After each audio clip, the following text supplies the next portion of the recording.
society. And what we need is a government that is a house for the people, but that represents all the people. And that's one of the reasons I'm running. I want to say I never ever thought I was going to be a career politician. In fact, I never thought I would be a politician. The only suit I owned was the suit I got married in. And it was kind of a funky little suit, but it was the only thing I owned. And Jack Layton talked me into running. And at the time when I met Jack Layton, I was fighting the largest waste corporation in the world. And the odds, we were in Northern Ontario, and the odds were against us because we were poor. We represented isolated regions. We represented Indigenous peoples. And we were taking on large corporate interests and American money and the government of Mike Harris. And we learned then, if we came together, if we started to work together, communities that had never spoken to each other, who lived 5 miles from each other, who had never spoken to each other because of the divisions of religion and the divisions of language and the divisions of color, we realized we had one thing in common, which was the beauty of our landscape and the need to protect our earth. And when we came together, we were invincible. And Jack Layton used to come up in those days and he would talk to me about running for office, and he said, "Charlie, you are a leader in your community." But I didn't know I was a leader in my community. I was only focused on making our community better. And Jack made me realize that you can do politics with integrity. But he taught me another thing.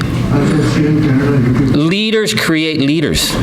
That's what true leadership is. True leadership is not a cult of personality. True leadership is not the color of my socks and what's written on them. True leadership is about inspiring people to step up. And it's the great thing that I've seen on this journey across Canada is the incredible potential that I see in young leaders, in leaders in rural regions, of people who are doing the work of making change. And together, that's what a social democratic movement is. So I'll tell you a story about leadership. We were talking a bit earlier about the situation when I got involved in the community of Attawapiskat, where the children had no school, where they were being educated on a toxic site and the children were getting sick. And government after government had made promises, and government after government had broken those promises. And there was a young girl in that community, Shannon Kustash, and I always remember a day, and it was minus 45, and she was 13 years old, and she looked me in the eye, and she said, "The little brothers and sisters will have justice, and I'll make sure of it." And when you see that assuredness in a 13-year-old who's going to take on the power of government, to be with them is an honorable thing. And so I started to work with Shannon, and Shannon started to reach out to young people. Shannon said, and she understood this, she said, "Young people across Canada will help us." And they built the largest youth human rights movement in Canadian history. And I will say, many of you adults may not know this, but your children have been involved in this. Young youth across Canada took up this fight, especially young Muslim children. Young Muslim girls who saw injustice and formed organizations and started to fight with the children of Attawapiskat to make change. And Shannon unfortunately died at 15 in a car accident. And Canada now recognizes her as one of the most important women of Canadian history. That's an incredible legacy for someone who had never seen a real school. And when Shannon died, it caused such devastation in our region because we have so many children who give up hope. So many children who are dying at 9 and 10 from suicide. The belief that this nation has no place for them. That we had a young leader who was on fire, who had passion, who had vision, who swore she was going to go all the way to the United Nations to take on Canada, to make Canada a better place. And for her to die left us so devastated. And then other young people stepped up. And one of them was young Chelsea Edwards. I'm going to tell you about Chelsea. Chelsea had to leave home at 14, like so many of the young people do, to live in boarding houses just to get a school. Far from her language, far from her community. Chelsea moved from boarding house to boarding house just to go to high school. And that's the reality in our country for Indigenous young people. And Chelsea was not like Shannon. Shannon was a firebrand. Chelsea was shy. But Chelsea realized that justice had to be done. And so Chelsea said, we are going to form a national movement, and we're not just going to fight for school, we're going to fight for justice for every child in this country. And we called that Shannon's Dream. And so Chelsea and I had our very first the very first press conference to explain to the world how we were going to do this. And Chelsea was 14 years old, and she was terrified. And she was going to go on national television, and she was shaking so bad she was almost sick to her stomach. And I said to Chelsea, making change is like walking. When they ask you why you're here on national television, you put your left foot down and say, I'm Chelsea Edwards, I'm from Attawapiskat First Nation. I'm here because the children have no school. And then you put your right foot down and you say, and the children are not going to live with the injustices of this nation anymore, and the children will stand up and we will get justice. And I said, and then you put your left foot down and you tell them how you're going to do that. You're always walking forward. So when I decided to run for national leader, I got to say, it seemed like a lot of fun at the moment, until my first debate, which was in French. The only thing I'd ever debated in French up to that point was the merits of the Montreal Canadiens in a bar in Timmins, and I was having to debate economic policy with Guy Caron. And I was pretty nervous. And Chelsea left me a message. She said, put your left foot down. That's what change is. Change is that as a social democratic movement, we are inspiring young leaders to work with us. And when I look at our party and our huge potential, there's a need for a social democratic movement like never before. Because what we're seeing in our country, a country of such great wealth and such great riches and such great potential, that is allowing it to be taken away from us piece by piece by piece by piece. You need a social democratic government to stand up and say, this isn't right. So I'll tell you the story. I told this story earlier about my parents. My family were immigrants to Canada. They came to work the mines. Charlie Angus, my grandfather, was apparently quite the political tough guy, and he said he wasn't going to die in a rich man's war over in England, and he came here to work in the mines. And they came to make life a better life for their children. But my parents never got to go to university because they were the children of miners. My mother quit school at 15. My dad quit school at 16. And when my dad quit school, it was because he was so good in mathematics. My father was naturally brilliant in mathematics. He never passed that gift on to his son, unfortunately. But he really could see beautiful patterns in numbers. And he was so good in mathematics, the teachers told him, John, you should quit school and get a job. Because the only opportunity was to go work in the mines. So my dad went to work at 16, and when he was almost 40, he had enough money to go to university. And so we lived in Timmins. So my dad would leave Sunday afternoons on the all-night bus, and he'd get in at 8 o'clock Monday morning and go to class.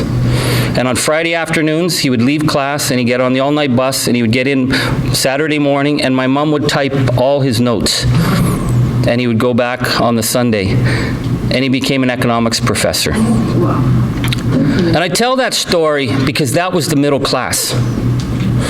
That was the social contract that was created in this country after the Second World War, when people said, we are not going to be poor anymore. We are not going to live at the whims of corporate interests. We are going to have a better way of life. And if you invested in an education, it was a pathway to a job. So my dad got a job in Scarborough. So we moved from Timmins to Scarborough, and our whole family moved, all 7 of us with my grandmother, and lived in a little house. And my mother worked 5 days a week, and on Sundays she worked as a waitress. It wasn't easy, but they could afford that house. That was the middle class.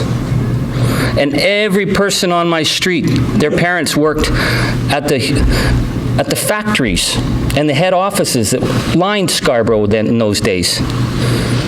And the differences between white-collar workers and blue-collar workers weren't all that great. You could have the weekend.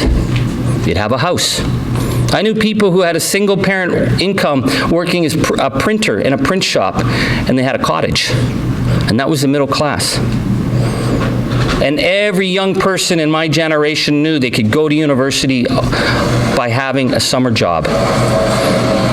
And so when Justin Trudeau talks about the middle class, I have a feeling Justin Trudeau and I grew up in a completely different middle class. Because he says everything he's doing is to defend the middle class. Well, I'm sorry, Justin Trudeau, that middle class has disappeared. And that middle class has disappeared because of the deliberate policies, year in, year out, of Liberal and Conservative governments, who slowly but steadily and in a very focused way took away all the gains that were built by working people in this country. So that we're in a situation now where more than 50% of the people in Mississauga work on short-term contracts and temp work. Where people are burdened down in student debt and unable to buy homes in the communities they love.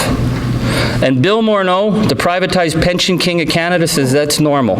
It ain't normal. It's only normal if we allow it to be normal. And just as these policies took all our rights away, we need a government that's going to start putting those policies to bring those rights back. So that's economic justice. We need economic justice in this country, and the role of the federal government at this time in our history is to establish some fairness. Because, no offense to our present Prime Minister, but he's like a young Ronald Reagan.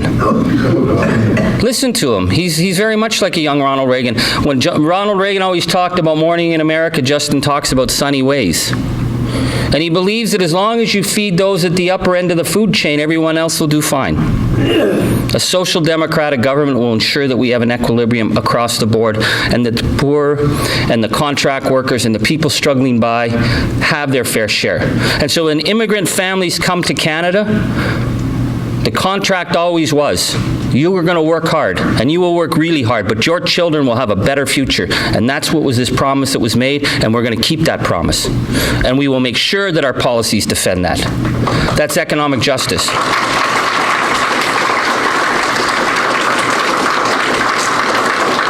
Our second issue is the climate crisis. There is no kidding around. We had 10 days in Thunder Bay region in Northern Ontario above freezing this winter.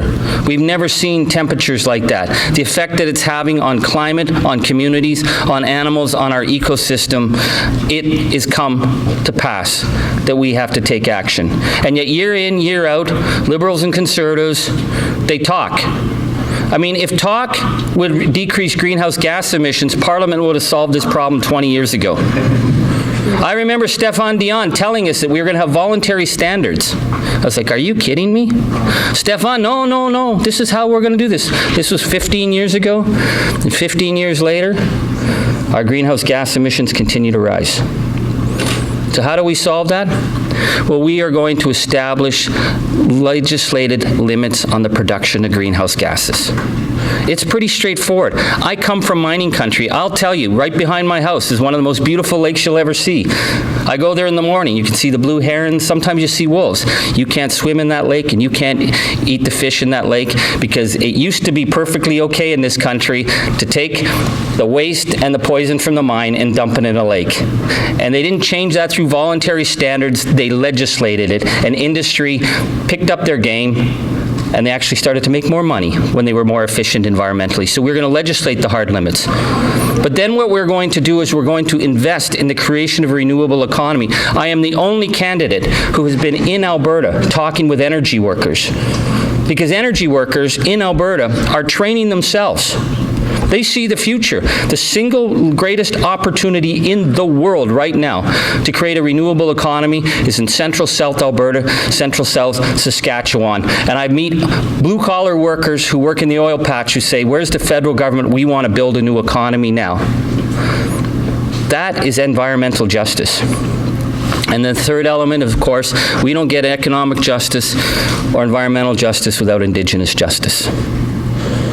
The days when the first people of this land are left in squalor in communities like Niskandaga and KI and Attawapiskat, where children are denied schools, where children are dying literally on a daily basis while government fights with the Human Rights Tribunal over their obligations to provide basic service that every other child in this country takes for granted, those days are going to end. we invest in our children, we will create a future like we've never seen before. And I can tell you this, it's not the responsibility, it's not a burden. It's the huge opportunity. When I go into these communities and see young people who could transform this world, I am outraged at a government that's too lazy to make change.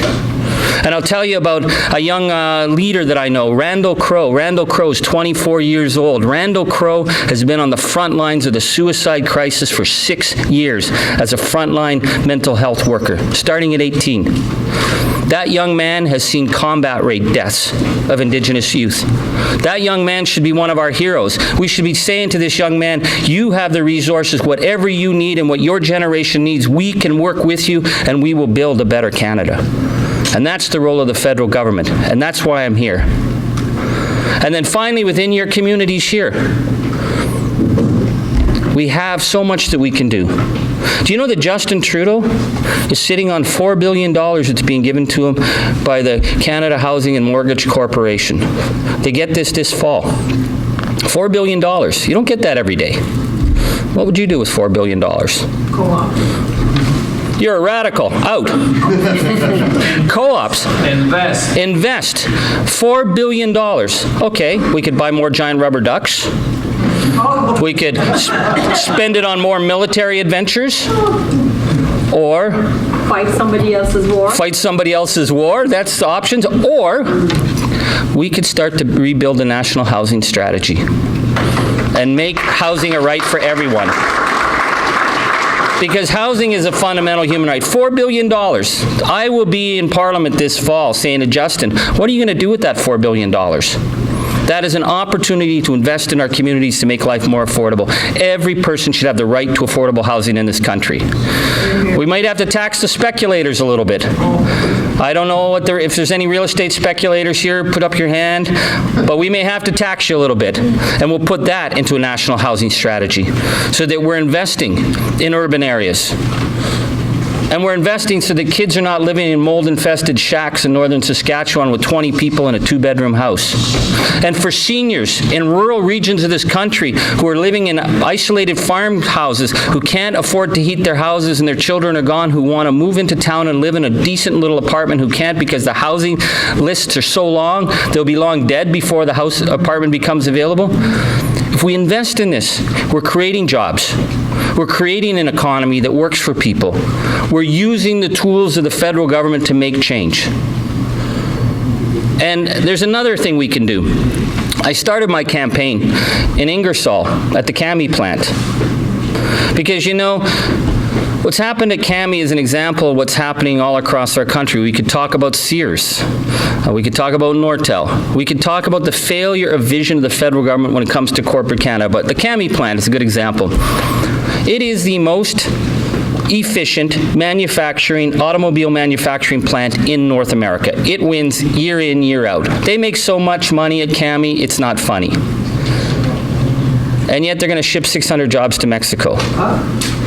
Because they know that Kathleen Wynne and Justin Trudeau will say, that's the magic of the market. Well, wait a minute, let's just step back here. GM was going under, weren't they? And didn't GM come to the people of Canada and ask for a big bailout? And didn't all the people of Canada give GM money? And then didn't GM go to all their workers and say, if you want a job, you're going to give up your seniority, you're going to give up pensions, you're going to give up wages. We're all in this together.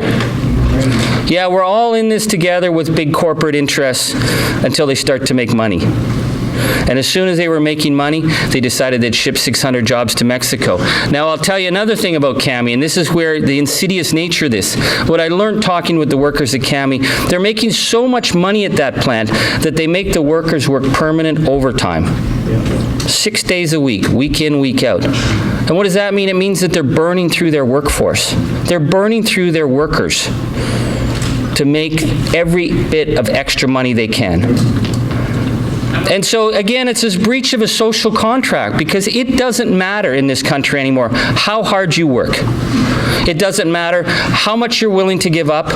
It doesn't matter how loyal you are to the company, to that sector of corporate Canada and to the corporate oligarchs. It's never enough.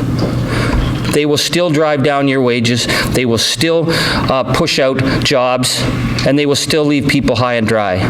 And that's got to change. And give their executives billions? And they'll give their executives billions, which I would claw back every damn dime.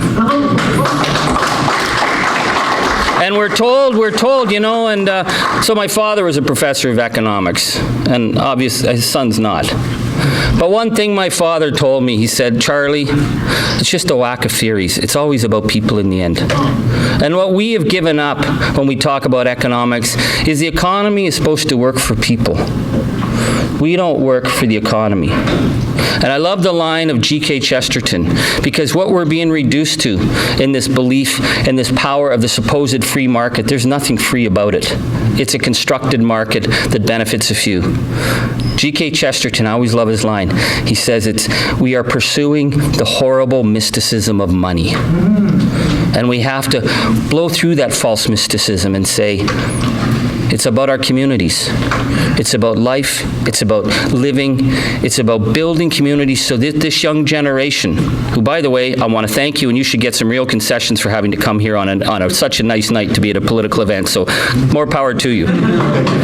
But for this young generation, that we're going to step up and do the work that needs to be done, so that they can say, my Canada, an inclusive Canada, a fair Canada, a tolerant Canada.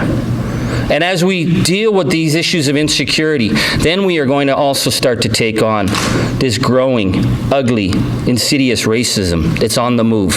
And it's moving and moving and moving, and we cannot be silent about it, and we can't hide from it. And it breeds in the swamp of economic insecurity. So we're going to drain that. And we're going to put the light on it. And we're going to speak out. Because the communities that are being targeted, particularly the Muslim community in our country, it's not acceptable, and we will not stand by. We will build bridges. That's what a political leader is. That's what a political party needs to do. We need to be building bridges with each other. We need to be talking to each other.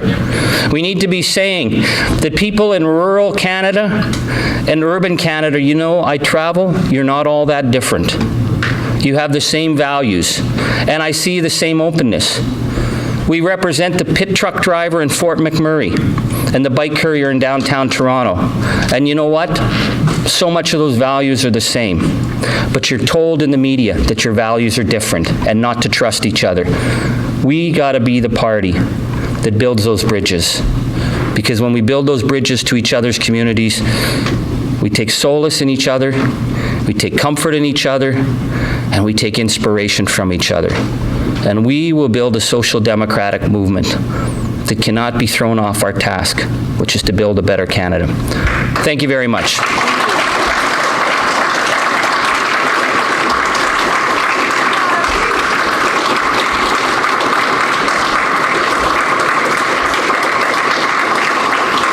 Thank you. Thank you. Thank you. Thank you. So we can take questions right now. Questions? Oh, no. Always. Yeah. Good afternoon, everybody, or good evening, whatever it is. My name is Lodi. I am immigrant from Pakistan. Yeah. Basically, I was a pilot. I used to fly around all over the world, and that's immaterial. When I came over here, I saw a few things which was horrifying. Look at this oil. You produce it. You give it to America. They reprocess it, sell you back with high price. You give them premium value. Yeah. Like they were $100, you give for $80 per barrel. Yeah. Then come lumber. They take your lumber, process it, sell it to the world. You pay high price over here. They take your beef, process it, sell it to the world. And what we are doing every day? Nothing. We had one refinery in the Burlington area, it's gone. Yeah. No, but refineries over here. Why can't we produce our own? Yeah. The problem over here is, it is not the people who are with it, it is the corporation with corruption, what they are doing all over Canada. Look at electricity. You produce more electricity, you are paying to America, paying them to take your electricity. And you are burdening local people right here, extra money. What is wrong? What's wrong with us? It's the same thing in the world. Everywhere you see, you are lucky to America, whatever they say, yes sir, we have to get out of that damn place. You have to be Canada and stand by yourself. Yes. That's what I want to, what you have to do about it.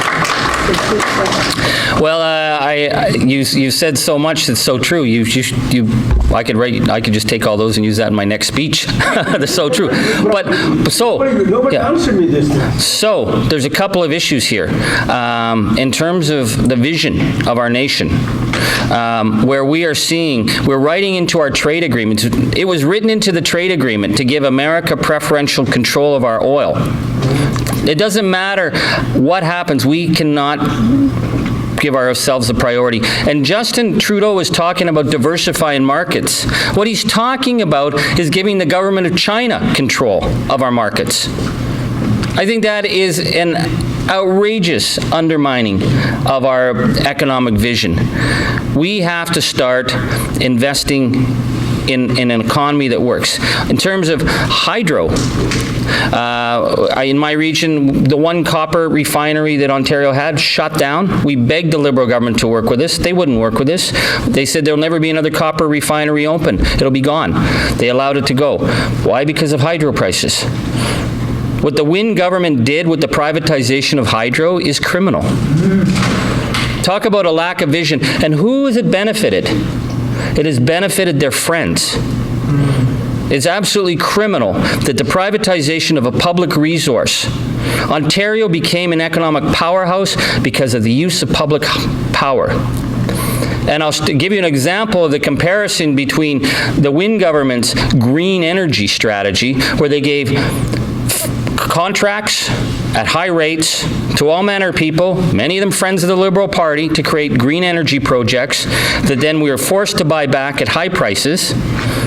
And then we sell cheap into the United States because we have overproduction. And we're losing businesses. And in the North, I have families who can't heat their houses. Senior citizens, the price in the North is so outrageous that people can't pay their bills. And then you compare that with the government of Alberta, with Rachel Notley, what the NDP government's doing in Alberta. They're reinvesting their green energy dollars so that they're putting solar panels on the roofs of buildings. They're giving people incentives to create alternative energy sources so that families can live. You can invest in a new economy if you're going to do it for the benefit of the community, but if we're going to do it for the benefit of corporate Canada and the friends of the party, we will lose. And so, my friend, you're right. What we are doing with our national vision for the economy is undermining us time and time again, and they see Canada as a place to take resources without putting anything back, and we need government to put some rules in place. Right, yeah. I just want to talk a little bit quickly about the automation industry, because as of Thursday, that's the industry that I was working in. Basically, you had mentioned earlier, plans working on sort of a permanent 6-day shift. That's pretty normal up the line, like from your final assembly automotive all the way to the integrators and putting machines into your own plants. I was in a situation where sometimes we worked 7 days straight. In one instance, I worked 23 days straight and refused to give me a day off. I actually ended up asking my last company to fire me, because if I had simply quit, there was no safety net for me to support myself while I'm looking for another job. Luckily, they were nice enough to give me a very good severance. But I've been in this industry since 2013, and I've had no training. The basic ideology is they take someone out of school, they'll throw them in difficult situations. If they don't figure it out, they'll fire them. Right. And I've lost a few jobs as a result now. So my concern now is that we are heading towards this automated economy where more and more jobs are being destroyed by automation, which I think is not inherently an evil thing. Of course, the reasoning behind the automation of industry is probably not good intention. But I'm concerned that as a young worker coming out of the industry that's killing the jobs, that there aren't going to be those jobs there. And I guess my question is, when we're dealing with such a cynical, like misanthropic industry as the automation industry realistically is, where do we go as an economy? Where do we start transitioning towards a future where automation is a reality, where we understand not everyone's going to have a traditional job, and how do we ensure those people are kept fed and housed and educated and ensure that they don't live these miserable lives as some of our native Canadians unfortunately are, or even where there are no opportunities. That could be the reality of our cities very soon. So how do we prepare for that future, and what do we do? How do we plan for a different economy than what we have right now? Well, if we're going to talk auto, I was just in Ford City in Windsor, and we were looking at a mural of the famous Ford blockade. And I was marveling it, and a senior citizen came out, and he showed me where it all happened. The middle class was not natural. The middle class was the result of people saying, we're not putting up with this anymore. And it started, at Ford, where the workers brought all their cars. It was such an ironic thing, and left their cars. They blocked the plant so they couldn't move in or out. We had to take tough steps to establish fairness in the workplace. What you're describing is a fact that we have governments will not ensure fairness for employees. So what tools can we use? Well, we have to start changing the labor code. At the federal level, we have areas of jurisdiction, as provincial as other, but the other tool is the tax code. We were told by Jean Chrétien, Paul Martin, who was the other guy? Stephen Harper. I try and I've worked so hard to block them out. It's this sort of thing I do. And then of course our young Justin, that if we keep lower corporate tax rates, what will happen? Oh, they'll reinvest. They'll create jobs. We have some of the lowest corporate tax rates in the world, and they're not reinvesting. So I say, why don't we raise the corporate income tax rate? I'm not one of those socialists who's against profit. I think profit's good. I think that working and building corporations is good. If companies want to create jobs, I will be there. But if you want to raise your profit levels year in, year out by outsourcing your work, sending them to call centers in India, downsizing your workforce while your profits go up, I say you can afford to pay a little more. And that money will go into the creation of a new economy. But if you're a corporation that's willing to invest in training and jobs and building a long-term future, well, then your corporate rates will go down. And that's what we need. We need those levers, because I talk to industry all the time. I'm just talking with one of the leaders of a big tech firm who's contacted me, and he says, I love what you're talking about the economy, because I don't think we should be allowed to just dump our workforce with the ease that is happening in Canada, because in Europe there are standards, and it makes companies invest. And the greatest asset of a company is the worker. And I always say this in the mines, because we see a young generation going into the mines, and the workplace safety is dropping. The greatest value that ever came out of the mine was the miner at the end of the shift. And that is the tools of government. So what's happening with your generation, what's happening in the workforce has been allowed to happen because we've stripped so many of the basic regulatory standards, and we're going to just have to put some of those standards back. And you know what? Corporate Canada is going to do very well, thank you very much. They will continue to make lots of money, and they will continue to find Canada a very good place to do business. They just had it a little too easy for a little too long. Thank you. How about the Senate? How come the people, normally in the Assembly, you elect people. Why not in Senate? Why you have to be friends, this? It's ridiculous, isn't it? How can we have, in 2017, a credible parliamentary democracy when people who are not elected by the people, who can't be fired by the people, can override the laws of this country? It's a travesty. And I always love telling this story, because if you go to Parliament, they do tours, right? And so the young tour guides, and I don't like to single them out. They're they're young, inspired people. But whenever they explain the Senate, they always say, it's really important to know that when John A. Macdonald, our first Prime Minister, created the Senate, he was worried about minorities. And he said the Senate had to be there to protect minorities. Did you know John A. Macdonald said that? He did say that. And sometimes, I know it's not fair, sometimes I interrupt these tours and say, yes, but did the government tell you the next part of John A. Macdonald's statement? The minorities John A. Macdonald was talking about were the rich.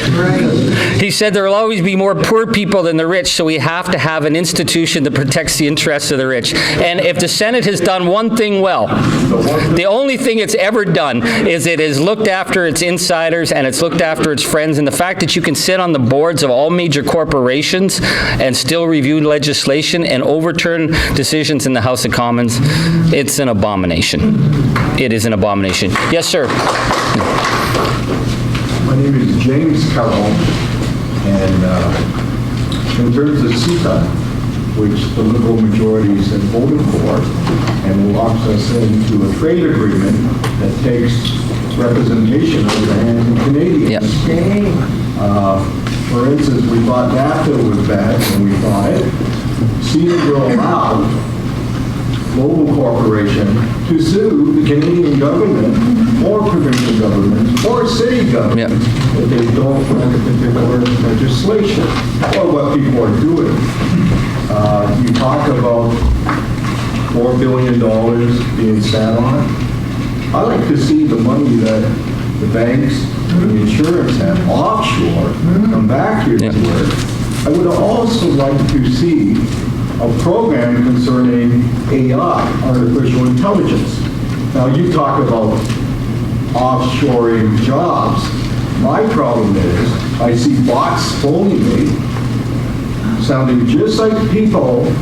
I see the insurance industry being affected because you don't need administrators anymore, or clerks, anybody pushing papers, because the self-learning will do it. The robotics on the manufacturing areas, it's been there for years. It's getting worse. There's no policy to have a man in the middle to stop machines. Everybody knows the machines are great. Listen, you let the machines run things, and we're going to have problems. Think about it. The Liberal government has said we're going to invest $60 billion in our military over 10 years. I can't see them making the manpower to fill their needs. But I can see their drones and robots, or whatever you want to call them, doing whatever they want to do. So I see nothing in Parliament talking about this. We're talking about old issues, the Senate, this, that. These are the issues facing the youth today. They can go to school, they can get their degrees and their certificates, but there's nothing there. You think they're going to take care of people in the sense of 1%ers who have been there since John A. MacDonald was around, and we have them today. The 1%ers, you don't even know their names. George Soros or what, there's only one individual, but you don't know the names of them today. And they don't invest here. Right now they're using national banks, FedEx, Bank of England, Bank of Canada, for their own investment pool. So that if there's a problem or run, the national banks aren't going to be used as a buffer to protect the citizens. It protects investors globally. And the problem is, they don't invest any of their money. Just the national bank does.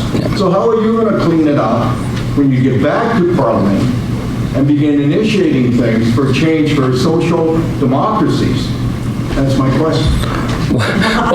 Well, you covered an entire political agenda, sir. So I'll give you perhaps two parts of that. On CETA, one of my deep concerns is what these trade policies have done. We were told we'd all become international citizens. You know, we become international orphans. Because it's about taking away the ability of local, regional, provincial, and national governments to invest in our communities and to make change. And that's where you need government. You need government to be able to step in and to reestablish some fairness. So I'll give you an example. Kathleen Wynne, who's a great pioneer on if it's really going to be wrong in the future, Kathleen Wynne wants to do it now. So Kathleen Wynne did an experiment on how CETA would work before CETA came in. It's a little parable about my region, which is a very small little isolated farm communities up in the north, and we have rural school bus routes, you know? A little mom and pop business, mom, dad, cousin, couple of employees, and they'd run the school bus routes to all these little rural schools. And Kathleen Wynne decided that we had to be internationally trade compliant. So they made this no, they didn't do this down in southern Ontario. They decided they'd try it in northern Ontario. They would make us, the bidding on the contracts, the little rural school buses would be open to international bidders. Yeah. So now what possible benefit is it to taxpayers? But a company out of Chicago and a company out of London, England bid on every bus route on every one of these rural communities, and they put them all out of business. Every single one went down because they could bid at a lower price, they could do mass bids, and they destroyed all these family businesses. One of them had been around for 100 years. Now, what do you think is going to happen when they reopen those bids 5 years from now? There's going to be no competition. They've wiped out all the competition. That's going to be the power of CETA. The power of CETA to oversee what municipalities, what provinces can do in terms of doing basic fairness in terms of development and jobs. We cannot be sitting aside while these things are happening. In terms of AI, this is a huge question. And any politician who tells you he's got a solution, I wouldn't vote for. Because we have no idea of how we're going to start to deal with this yet. But one of the things we're going to have to do is we're going to have to redesign the entire tax code of our country. Because the tax code was designed for the 20th century, for mid-20th century economy, and a 21st century economy is going to be transformed in ways we've not even begun to see. And so when we transform that, you know, they talk about taxing the bots. It sounds great, but we're going to have a much clearer way. And this is why we start changing the tax code now. If you invest in employment, you get a break. If you don't, we're going to raise your corporate tax rate. But we're going to need a whole large-scale response. But it'll also there's going to be an international impact, and so we have to watch this. So I'm not going to panic in advance.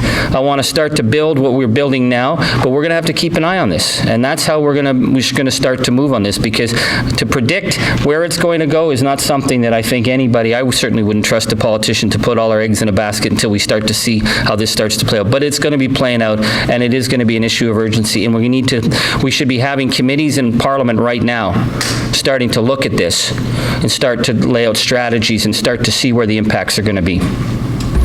Anything else? Yes, ma'am. Yes, hi, Charlie. My name is Shea. Yes. I'm Slavic Wester, and I'm Egyptian Canadian. I do like you. I like the way how you're talking to people, you have good presence, but I think that you're focusing more about Muslim people and not speaking about Arab. And we are a big community here in Sada. And I think your campaign manager will agree with me that we need to grab the attention of Arabs. So I would like, I'm not going to ask about your opinion, I'm going to ask you to condemn the Israel's restrictions and violence against Palestinian people, so that we can grab the attention of Arabs as well, which will help you in your campaign as well. So please, I would like to comment from you about this. I met with the Canadian Arab Federation this morning, and we had a very good conversation. And with the New Democratic Party, the position that we're going to take on the Middle East, I will say to each of the groups, because I actually will be meeting with the Jewish organization in the summer, or next week, and I've said to each group, you will always know where we stand. Where we need to stand in the Middle East is Canada needs to be a partner for peace. The fact that we are the second largest exporter of arms into the Middle East now is not acceptable. Canada has lost its credibility on the international stage. We have to be raising our diplomatic efforts. And our diplomatic efforts mean we will be working with both sides. I want us trying to bring people to the table. And to do that means we have to deal with what's happened in Gaza. The reconstruction in Gaza has to happen, and Canada has to play a role. The expansion of illegal settlements has to be dealt with, because international law demands it. Basic justice demands it. Fairness demands it. And you can't have a two-state solution unless you have two states that are recognized. So that's the role of Canada. The other details of what's going on in the Middle East, well, they're going to be very complicated. They're going to be very incendiary, but I believe that if Canada starts to move towards a credible position, of working to ensure some level of reconciliation, some level of justice, and starting to deal with what's been happening and the need to deal with the Gaza blockade, then people may start to listen to us again on the international stage, but nobody's going to listen to our positions on the Middle East now because, I'm sorry, Canada has become, Canada does not have the street cred anymore to be an honest broker for peace. And I want us internationally at every step of the way to be a broker for peace. I want to make sure that our international policy is in line with work of the United Nations, that I will invest in our military so that they have the resources they need to do the job which they're required to do, which is to be there as peacekeepers, to be there in areas of conflict, to help with refugee crisis, to help with international crisis. But the days when we are trying to be the little brother of the big boys on bombing missions, no more. That's not our role. So, thank you. What is your personal stand on the payout to Mr. Kadar from Justin Trudeau? I would send the bill to Stephen Harper, Jason Kenney, Michelle Rempel, Peter Kent, all the people who made money for their party off this situation because we have international obligations under the Geneva Convention, under the treatment of prisoners, under the issues of a fair and just legal system. And Omar Khadr, yes. So what happens when we breach those legal obligations? Then the Canadian people are on the hook. And just as the Canadian people were on the hook for what the treatment of Mayor Arar, when the federal government left him to be tortured and did not speak up. And I've talked to talk radio about this, and I'm not shy about it. This is what happens when governments play politics with the role of international law. Canada has to be a strong supporter of international law, and we're on the hook for that $10 million. I'd send that bill to the Conservative Party because they played politics with that young man every step of the way. And in terms of him a child soldier, in terms of justice, in terms of any of that, well, he should have been tried in Canada. He should have been tried under a system that at least is a credible legal system, not the kangaroo court in Guantanamo. And I would say to my friends on talk radio, wow, everybody's paying attention to the millions paid out because of the breach of international law to Omar Khadr. Why aren't we talking about the millions being paid out to CEOs at Sears, who allowed that company to be run into the ground and people's pensions were taken?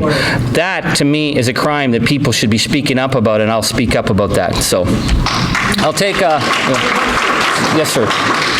Surely, I just start off by saying I'm a strong supporter of thrilled me to leadership. In your opinion, what are if you discuss a couple of things that you see that differentiates yourself from the other candidates seeking leadership? And the second part of my question is, hopefully when you're elected leader of the party in the fall, what do you see as your biggest challenges?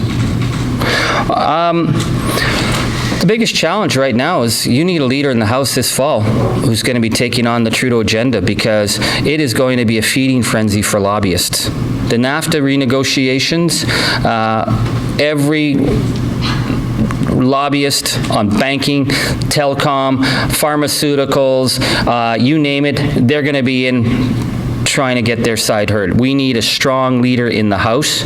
We've got Bill Morneau going after trying to privatize the pensions of defined pension benefits. That's coming. And we got this privatized infrastructure bank.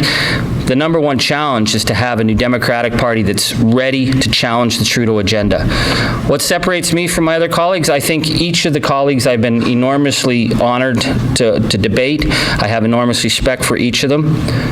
A leader has been tried. A leader has been tested.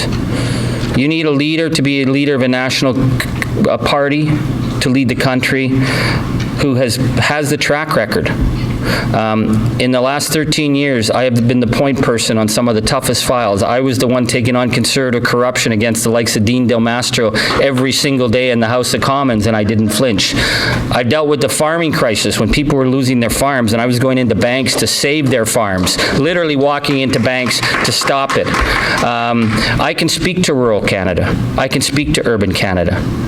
And this is the other question: who can build the bridges? Because a social democratic movement that does not have strong bridges built in each of our communities is not going to survive very long. And we saw what happened in the United States.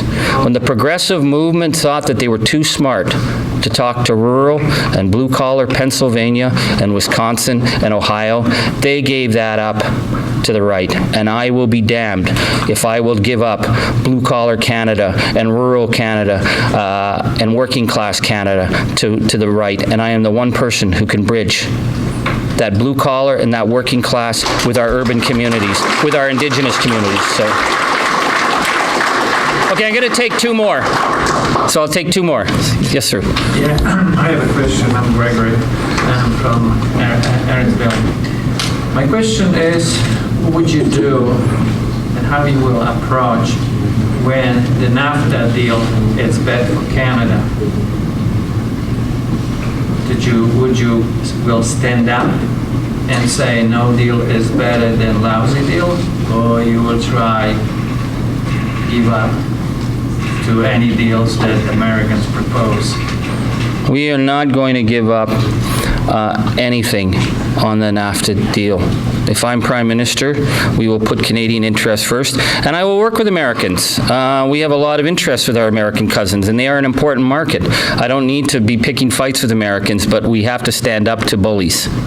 And the appetite of the American corporate interests will never be satisfied by making concessions, so we have to deal with that. You know, the reason why they try to renegotiate because they want to get a better deal. Yeah. And present Canadian the lousy deal. Yeah. So that's pretty much what my question is, because right now I don't think so Trudeau will stand up and fight for Canadians. He probably will just, whatever the American will present, will just sign it like a check. So. Well, the issue is we have a Prime Minister who figures the best way to deal with the Americans is to act like Donald Trump's favorite pet poodle. And what has it gotten us? It's gotten us nothing, right? They're still coming at us. You need someone who's going to stand up. But in the House this fall, you need a leader who can start to deal with these issues, because a lot of what's going to happen is not going to happen in the public eye. And the big issues like supply management, and I know the dairy sector very, very well. I've dealt with the dairy issues. I know many of the dairy farmers, and that system has allowed young family farms to exist in our country where they've disappeared elsewhere. But that'll be a flashpoint. It's going to be behind the scenes where the lobbyists in Canada are saying to Trudeau, we'll give up on intellectual property issues. We'll give up on banking. We'll give up on telecom control. Those are the concessions we'll make, and we'll make it look like it's being progressive. You need a party that's going to be keeping an eye on the details, because what's in the details, as they say, the devil is in the details. And that's going to be with NAFTA, and we will be focusing and shining the light. So, Madame, yes? Charlie, so speaking of devil's in the details for NAFTA, can you please comment on the TPP, the Trans-Pacific Partnership for the Trudeau government has been extremely clouded, or even more so? Well, TPP to me is very concerning, because it is what role we are going to play with the government of China that is going to become an increasingly powerful economic force. The idea that we would sell high-tech industries of Canada to the government of China is insane. The fact that Justin, again, I talked about it earlier, he talks about diversification. Their idea of diversification is, well, we'll turn parts of the oil sands over to the Chinese corporations. No. If we're going to deal with trade in the Orient, and I'm a believer in trade. I believe that we're a trading nation. But trade has to be about trading goods that there's a benefit for. Not the idea that we're trading away our sovereignty and our rights as citizens to have some control of our economy. So TPP is huge. And Trudeau has become the last of the great free traders. You know, he's going around the world talking about the benefits of this. Well, then let's talk about the benefits. Where are the jobs? Where are the commitments to our communities? How do we benefit from these? Because what we see is, again, trade agreements that are allowing the movement of capital. And that, to me, is when you're dealing with a force like China that is fundamentally undemocratic, that it's state-controlled, we are incredibly naive if we believe that we're going to go in and get a better deal there, unless we establish what the ground rules are. So I want to thank you so much for this. Okay, one last one. Yes. Okay, what about your foreign policy about this? You know, there was a time when Canada was peacekeeper all over the world. But why did you join the Afghan war? Why did you join Iraq war? Now you are all over the place where America wants you, you are going to be there. Why? What is your next action about this thing? Are you going to be peacekeeper again like before? Or you want to be like to American with NATO and all that? Although they are using you, when the time will come, they will dish you out like a crap. Okay, they will not bother about you. But you have to stand by your side. What about this position about international interventions? What's the question? It's on our international policy, which I started to speak about earlier, so I will reiterate it. When you talk to Canadians, where do they see us on the international stage? They see us as peacekeepers. But we stop being peacekeepers. So we need to reestablish that. I want to have the strong investments in our military so that the young men and women who serve our country have the training and the resources to do what is necessary. But what is necessary will be under decisions that are made through the United Nations, not to be out there on these missions. And you know, I will tell you, in Iraq, in Syria, when Canada joined the bombing mission, we went over, we sent a delegation over, and we asked the Iraqis, what do you need from us to deal with ISIS? And they said, we need help with refugees. That was the role they asked for Canada. And that's a role that Canada could have played. But no, we had to show that we can be on the bombing missions. Now they won't even tell us. They were bragging. The other day, you see the Prime Minister was bragging about a sniper? That it was some kind of sport, that a sniper killed someone at the greatest distance ever in Iraq. That's not a sport. And I deal with young soldiers who've come back from the Middle East, and the psychic damage that's done, and the PTSD, for a Prime Minister to be talking about this sniper kill as though it's some kind of sport, is a diminishment of human life. And to me, it also makes the people who are serving our country, who are over there being told to do this, diminishes what they do. If you're going to have to do hard things in war, it's because you're instructed by your country to do something to the benefit of all people. This isn't a sport. And we need, on the international scene, Canada to be seen as a credible international player for peace, for development, and to be a diplomatic force. We are not a diplomatic force anymore. We have to put money into those resources so that we can start to play a better role. And so that's where we're going to be. So I want to thank you so much. It's been an honor. And I didn't even get into talk about grassroots, but believe me, my vision for our party is if we're not strong at the grassroots, we don't exist at all. And the days when our party is going to be centralized out of Ottawa with a couple of organizers in Ottawa, with a message box in Ottawa, with a great leader in Ottawa, and the only time they reach out to you is so you can give them money, those days are changing. We're going to build up our grassroots team with grassroots organizers in the community so we can get grassroots leaders elected, and you will see me in your communities. I make that promise. Thank you. Thank you. Thank you. Thank you so much. I'm really honored to stand with Charlie like that. And I'm really honored that we have a leader right now between us who have a very strong vision, who has the leadership, the inclusion that we all hope for, and who has a vision to build Canada, not only inside Canada, but outside in the global arena. And we all have to support this leader to become the leader we want to see. And this is why it's very important for us to support. I personally would like to request your support for Charlie Angus's campaign. We have the membership forms at the table. We have the Jason. So we have Jason at the table. We have the membership And the doors forms. are locked. Yes. And we have food at the back of this room. So we have membership forms. We have these cards. We have the membership link at the back of it. You can buy the membership supporting Charlie's campaign online or sign right here. Another request is to support the campaign itself. And we have a donation box at the table. Again, Jason, and I will make sure he doesn't take anything home. And we have Charlie here to support us. His slogan, "Got your back." So we need to show him that we got his back. Thank you.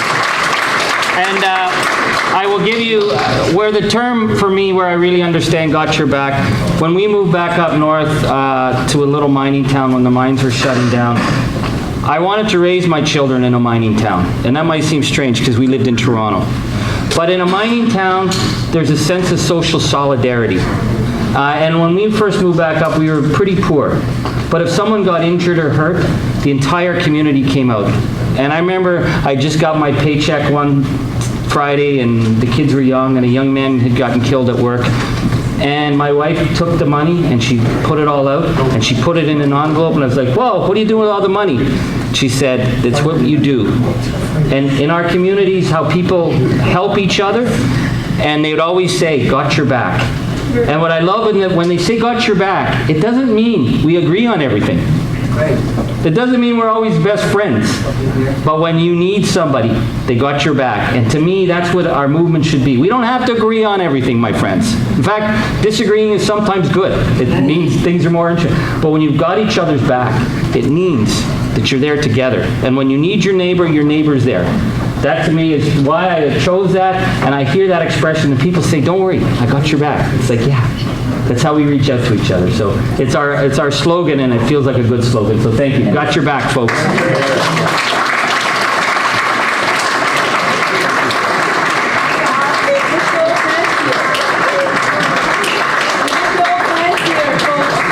Do we want a better Canada? Yes. Show of hands. Show of hands. We all do. You want a better Canada represented by a better party that thinks and looks at common people. Do we? Yeah. Yes. This is the leader for NDP that we all want to support. Do we have a show of hands again? Yes. Thank you. Got your Okay, back. got your back. So you can be 14 and vote, and you don't have to be a Canadian citizen and you can vote. You just have to sign a membership, and it's $5. Got your back. Thank you. Thank you. Thank you so much for coming out. And